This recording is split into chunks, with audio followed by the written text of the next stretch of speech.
ছায়া প্রথম বৃষ্টির ফোঁটা জাহারার উপর পড়েছে। শুকনো ফাটলযুক্ত মাটিতে আঘাত করা প্রথম বৃষ্টির ফোঁটাগুলির একটি ঘনিষ্ঠ দৃশ্য দেখা। বৃষ্টির ফোঁটা দেখতে বড়, প্রায় পবিত্র, এবং জমি নরম হতে শুরু করে। সাত প্রবল বৃষ্টি ভূমিকে পুনরুজ্জীবিত করছে। বৃষ্টিপাতের একটি চিত্র, ক্ষেতগুলি জলে প্লাবিত হচ্ছে। গাছপালা তাদের জীবন ফিরে পেতে শুরু করেছে।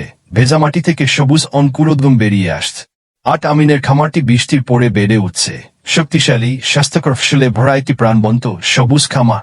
আমিন মাঠের মাঝখানে গর্বিতভাবে দাঁড়িয়ে আছে, হাসছে, যেমন তার সমৃদ্ধ খামারে সূর্যের আলো জ্বলছে। নয় গ্রামবাসী আমিনের ফলপ্রসূ খামার দেখে বিস্মিত। গ্রামবাসীদের একটি দল বিস্ময়ে দাঁড়িয়ে আছে, অবিশ্বাসের সাথে আমিনের রসালো খামারের দিকে তাকিয়ে আছে। গাছপালা লম্বা এবং খামারটি আশেপাশের এলাকার তুলনায় প্রাণবন্ত মনে হয়।